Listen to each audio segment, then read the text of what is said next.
Assalamualaikum warahmatullahi wabarakatuh. Bersama saya Sopandi Ahmad melalui channel Opan Ahmad.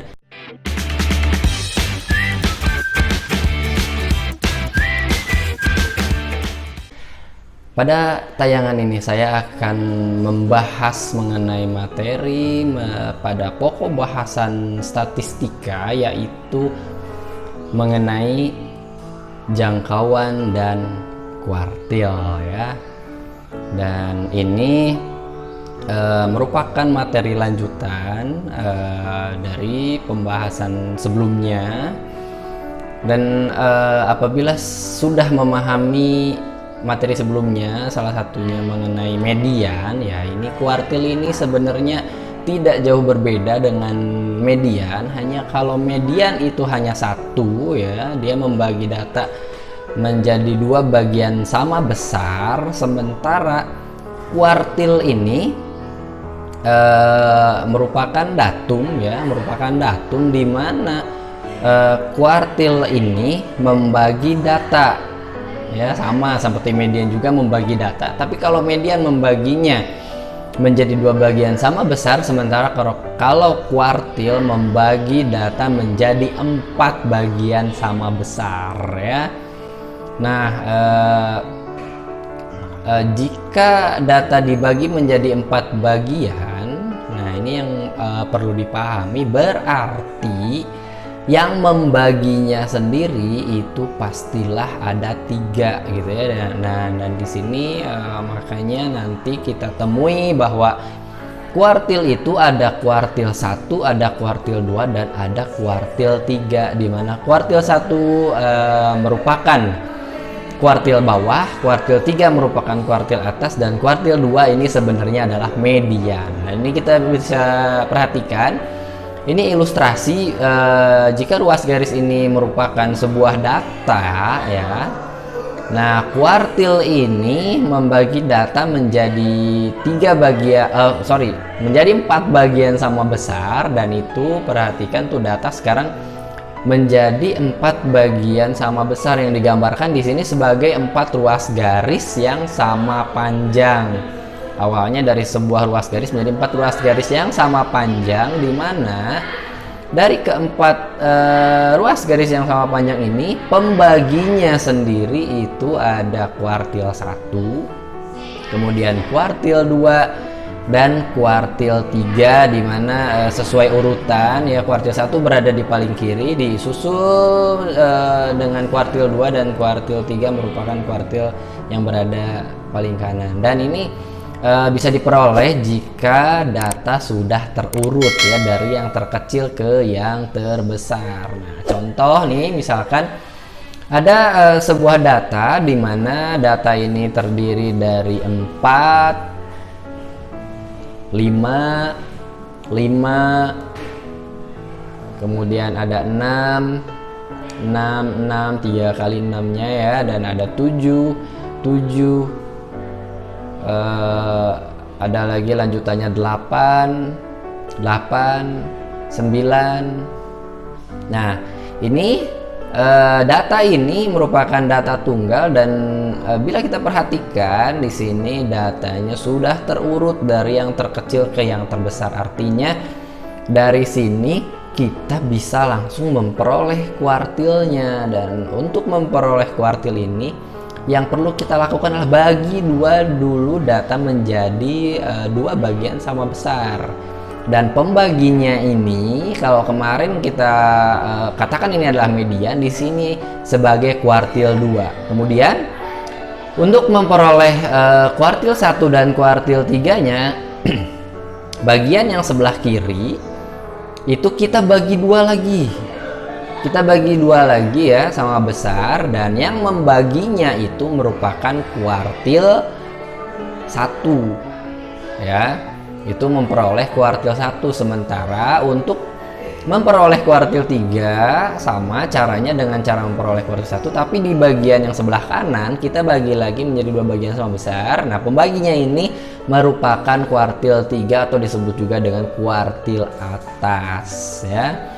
Nah, jadi bisa kita simpulkan bahwa dari data ini kuartil 1-nya adalah 5, kuartil 2-nya adalah 6, sementara kuartil 3-nya sama dengan 8. Dan kuartil 2 ini kita ketahui sebelumnya telah dibahas, karena membagi dua bagian sama besar berarti kuartil 2 ini juga merupakan median. Nah, ini cara memperoleh kuartil dengan secara langsung kita bagi datanya gitu ya menjadi 4 bagian sama besar. Tapi selain itu juga ada kalanya kita untuk memperoleh kuartil ini perlu menggunakan rumus untuk kasus-kasus tertentu.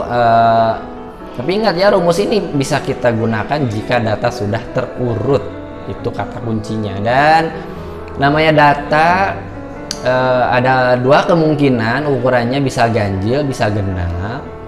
Untuk masing-masingnya itu ada rumusnya gitu ya untuk memperoleh kuartilnya. Jika datanya ukurannya ganjil, maka kuartil ke I itu letaknya ada pada data ke I dikali N tambah 1 dibagi dengan 4, dimana I-nya ini menunjukkan kuartil. Kalau misalkan kuartil 1 kuartil 1 berarti Q 1, ganti I nya dengan 1 gitu ya, 1 dikali N tambah 1 dibagi 4. Kuartil 2 I nya ganti dengan 2, begitupun dengan kuartil 3 I nya ganti dengan 3. Dan di bawahnya ini ada rumus untuk menentukan kuartil ke I jika datanya genap. Jadi kita bedakan ya bagaimana memperoleh kuartil jika datanya ganjil dan bagaimana memperoleh kuartil jika datanya genap. Jika datanya genap, maka rumusnya letak kuartil ke I-nya itu ada pada data ke 1/4 dikali IN tambah 2 ya, dimana N-nya ukuran data dan I-nya adalah letak kuartil. Oke, itu bagaimana menentukan kuartil dengan cara langsung membagi-bagi gitu ya dari data yang sudah terurut, atau dengan menggunakan rumus. Nah, berikutnya ini dalam statistika juga ada dikenal dengan jangkauan. Jangkauan dikenal juga istilah lainnya dengan range ya, dimana jangkauan ini diperoleh dari datum terbesar dikurangi dengan datum terkecil. Nah, itu yang dimaksud dengan jangkauan atau range ya. Jadi kalau kita menemukan ada istilah range atau jangkauan, itu maksudnya adalah datum terbesar dikurangi datum terkecil. Nah, selain jangkauan juga nih berdasarkan kuartil ada juga yang disebut dengan jangkauan kuartil. Dan jangkauan kuartil ini istilah lainnya jangkauan interkuartil ya lebih tepatnya. Nah, jangkauan interkuartil ini istilah lainnya adalah hamparan ya, biasa disingkat dengan H. Ini bedakan, nanti ada istilah lainnya untuk jangkauan interkuartil itu rumusnya itu langsung aja kuartil 3 dikurangi dengan kuartil 1. Itu kalau yang dimaksud adalah jangkauan interkuartil. Sementara ada istilah lain lagi namanya itu adalah simpangan kuartil. Nah, hati-hati, ini berbeda dengan jangkauan interkuartil. Simpangan kuartil ini diperoleh, ini notasinya QD ya, diperoleh dari setengah 1/2 ya, selisih dari kuartil 3 dengan kuartil 1. Jadi itu kalau yang ditanyakannya, kalau yang dimaksud dengan simpangan kuartil yang dinotasikan dengan QD itu adalah 1/2 dikali Q3 dikurang Q1. Nah, ini notasi kuartil, walaupun dalam ejaan Indonesia menggunakan K kuartil, tapi dalam notasi tetap kita menggunakan Q ya, menggunakan Q. Oke, kita lihat ini contoh dari soal di mana datanya ini. Nah, di sini disebutkan ada data kecepatan motor melintasi Jalan Wiratno ya. Melintasi Jalan Wiratno selama 1 menit dan kecepatannya ini dalam kilometer per jam.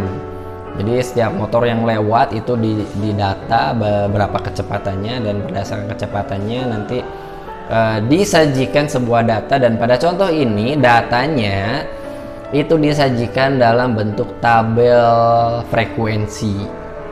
Nah, ini perlu dipahami juga ya, selain di daftar penyajian data, selain di daftar ada juga kadang data itu dinyatakan dalam bentuk tabel frekuensi seperti ini, dan datanya sendiri ini diperoleh motor dengan kecepatan 40 km per jam itu ada sebanyak 2. Kemudian dilanjutkan motor dengan kecepatan 50 km per jam sebanyak 6 kendaraan ya, dengan 60 meter per jam sebanyak 8 kendaraan.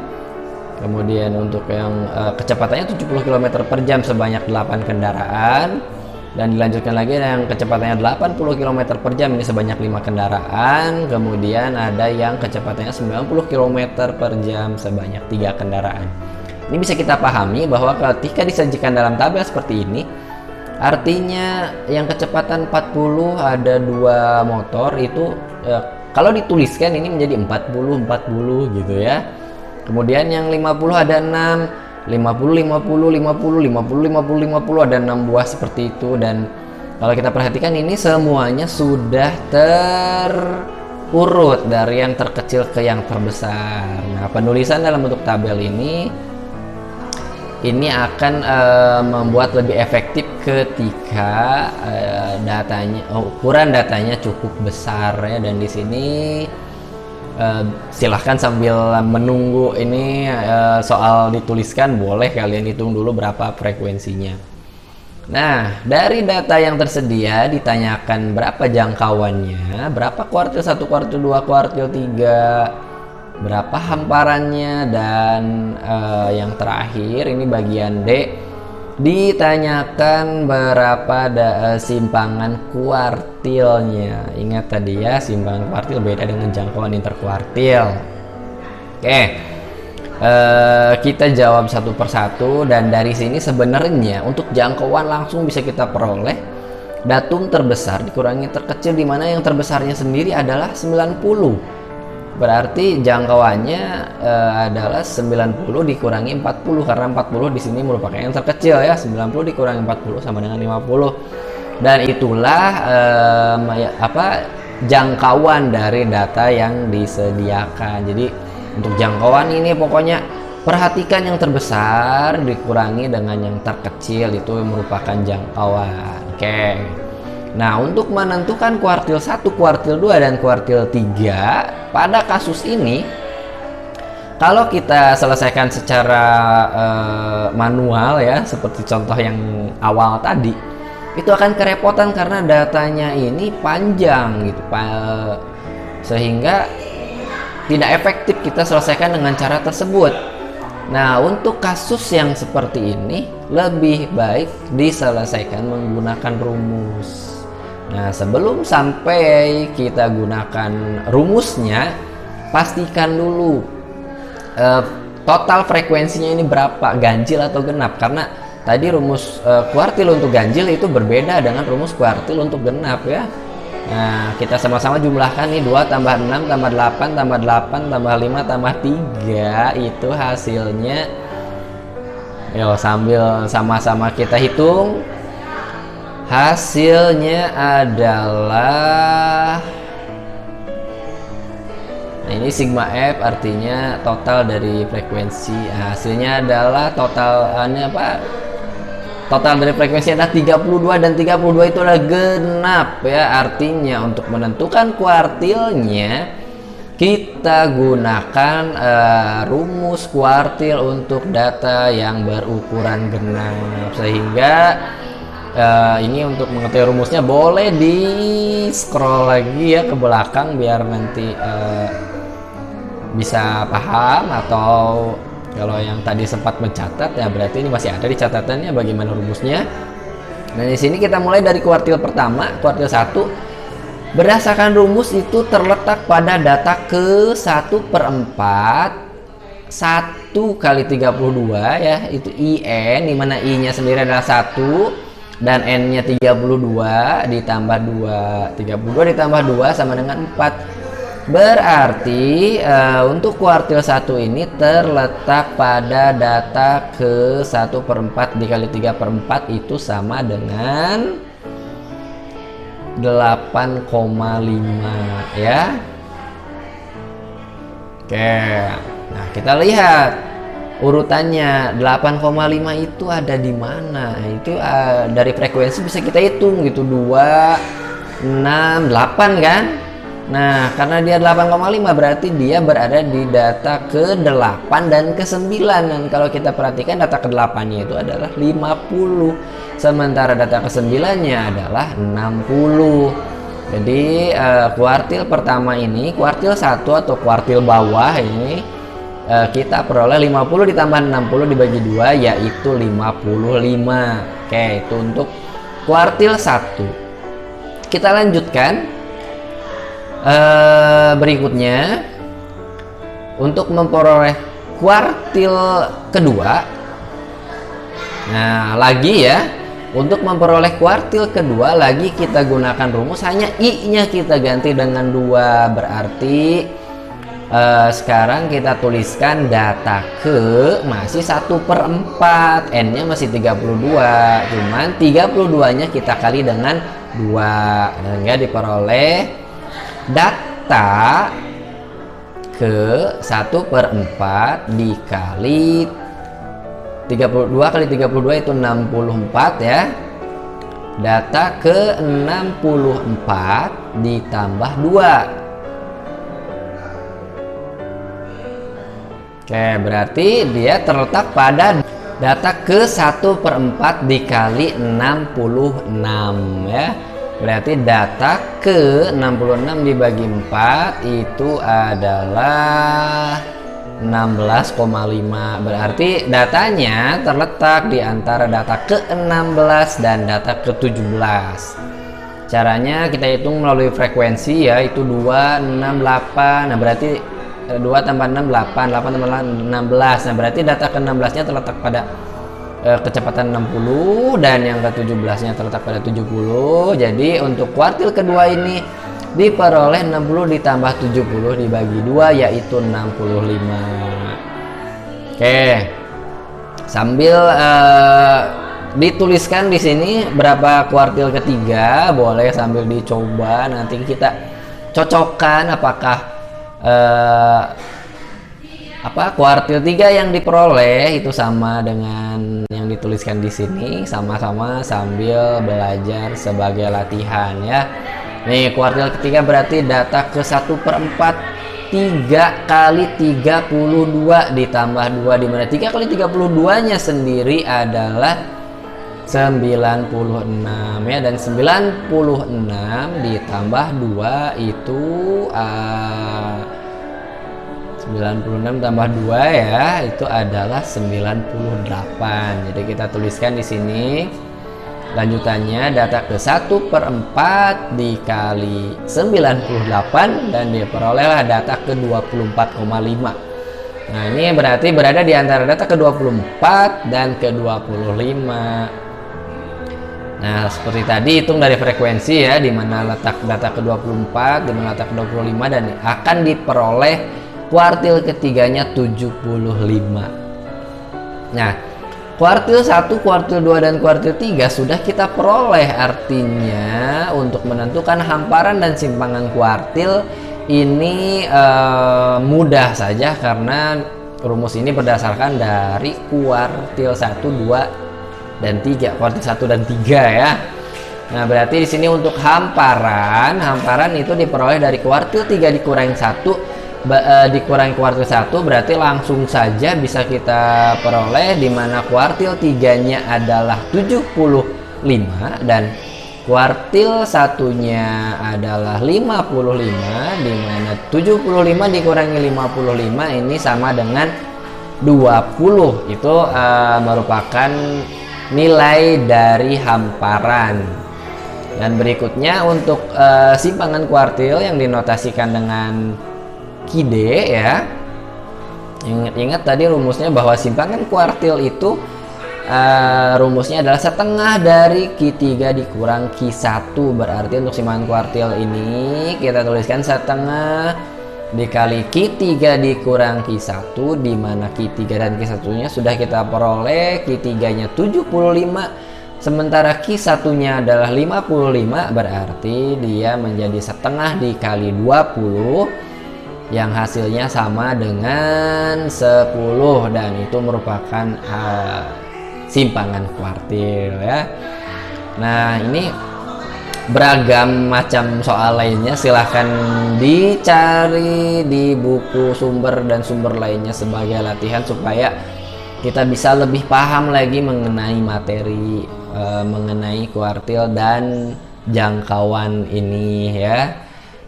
Terima kasih telah menyaksikan tayangan ini. Semoga tayangan ini dapat membantu kamu semakin memahami materi mengenai statistika pada pembahasan jangkauan dan kuartil. Sampai jumpa lagi. Assalamualaikum warahmatullahi wabarakatuh.